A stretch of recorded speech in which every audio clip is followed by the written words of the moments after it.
That very pristine diner, although it was abandoned apparently. I was like, that's a nice looking diner. We look like we could get ready for service right there. It looks a little dusty, but it's fine. I just expected it to be more like war torn because all the other former places that we've been in throughout this series, it's just like, oh my God, shit happened here. Remember Dante's Pizza? Yeah. This diner is ready for service. Let's go, Gilead entrepreneurs. Oh, wait, you can't. Let's go, young Gilead lads. Yep. Only lads. So we have this gorgeous, gorgeous diner scene. And it's abundantly clear that June orchestrated all of this herself, showing that she doesn't need Twello, but she wants his involvement. And I think like that's as powerful a flex as ever, because Twello is supposed to be relatively high up on the hierarchy, and for her to be able to do all of this unbeknownst to him and present it to him, I think showed him that he's underestimated her the caliber of character that she has and the caliber of action that she's willing and able to take without him even noticing. That's a great point. I feel like this scene with Larry in the diner is another moment where we finally see Twello become a real person with real feelings and maybe like, personal interests and stuff. Because there was something about that passing over of folders that he was looking at. And this is the most interested in something I have seen him. And that those folders were full of resistance fighters, apparently, presumed dead. And the way that June words it, she is giving him a chance to save them if he makes this deal. And she is doing with him what she has done with Fred in the past. She is making him feel like he has the opportunity to be a hero. And it works. Yeah. 100%. And that's why... The men in this show are easy. Yeah. But that's why I think Larry... in the end says like, oh, I knew you still had it in you or something like that, because that's what he was used to by the end of season 3. He saw her do that with Fred. And so to see her orchestrate all of this in order to enact justice on Fred, but also to do a very similar thing.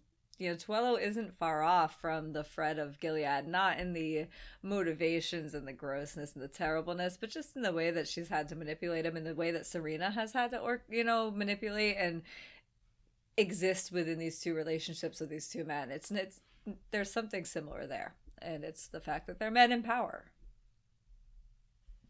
Weak men in power at that, as June pointed out earlier in the episode. Yeah, I don't think he liked that, but it hit its mark. No. Absolutely. I do love I love everything about this interaction. I love that Larry refers to Fred not as he's not a used Subaru. He's he's my fellow countryman who's lost his way. It's nice like okay. Yeah, it's also a nice reference to it's a nice like sort of hat tip to a biblical reference about like a lost member of the flock. I thought it was a nice reference to the fact that Rita had said, I was no different than registering my Nissan. And now he's comparing it to a Subaru. Yeah. Oh, nice pickup. I did not think of actually, that. There's 2 hat tips to Subarus in this season, because the last episode when she goes to visit Nick, as you know, I live in a Subaru household. And the second she got in that car and started it up and drove away, I was like, that's a Subaru. I knew she was driving an early 2000s model Subaru Forester wagon. And now we have yet another Subaru reference. And I'm like, oh, hey, look at you. Love you, Subaru. Especially your WRX. Yes. Do you think that was also an intentional hat tip as well? Because Subarus are notoriously reliable. Yes, they are. You cannot kill a Subaru. Mm-hmm. And Fred. I think they were one of the first companies to recognize domestic partnerships. I could be totally wrong, but I just remember this being a discussion with my friend's mom, way back in the day, because she was in a same-sex partnership, and she was just like, Aww. yeah, that's why I buy Subaru. That was the end of the 90s, so. Oh, wow, okay. I'm just saying. Yeah, I think that's a thing. That's That makes super sense. cool. I get that. Yep. I like that from a social standpoint. But yeah, I just thought it was like a nice like turn of phrase there with Lara saying he's not a used Subaru. He's not reliable. He won't go forever, and you That's will true. be able to kill him. Oh, that's great. That's great. And he's easily replaceable. Yeah, that's for sure. Oh, man. All right. I do like how June does really kind of put the nail in the coffin of this situation. I think that regardless of what Twello's boss was going to say, I think he might have committed to this because she says you cannot say that Fred Waterford is worth more than these 22 women. You can't say that. And it's like, put your money where your mouth is. You say that you're about helping people. You can actually help legit people instead of like some like bureaucratic, like lofty goals involving diplomacy and stuff, which, yes, that does save people in a very long, meandering way as the wheels of justice turn. Or you could just do this one thing, like right fucking now, eliminate one threat, which is Fred, because he is going to fuck up your shit in Canada if you allow him to stay.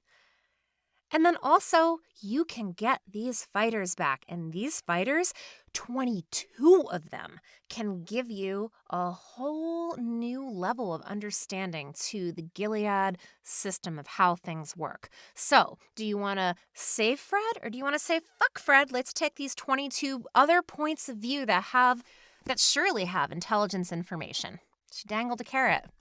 That's a different Twello carrot. I like that one. But ultimately, once Twello like grabs folders and walks away, and Larry says, "Oh, glad to see you still haven't lost it," and June goes to walk away, Larry makes a good point here.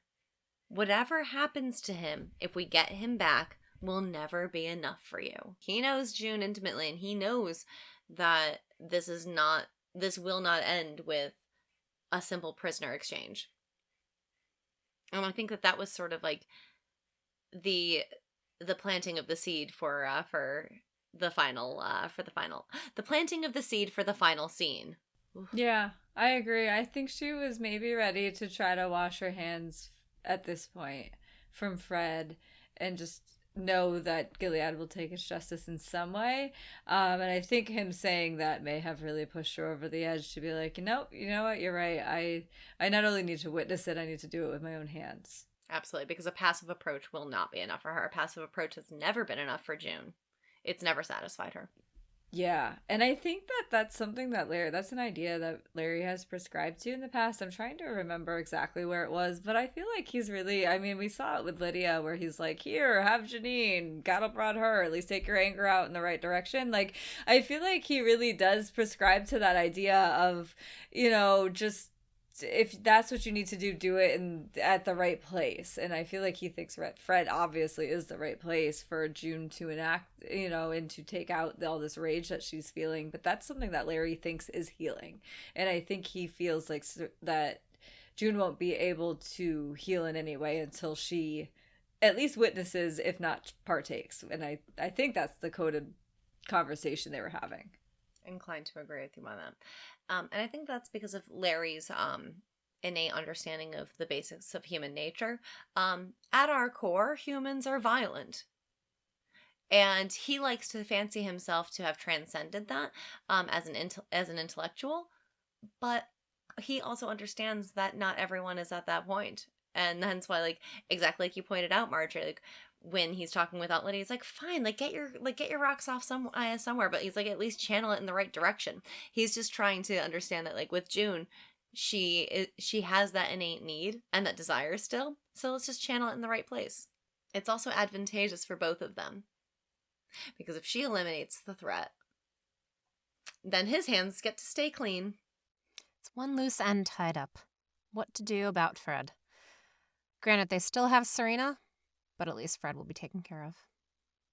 And Serena's a woman. Gilead doesn't give a fuck.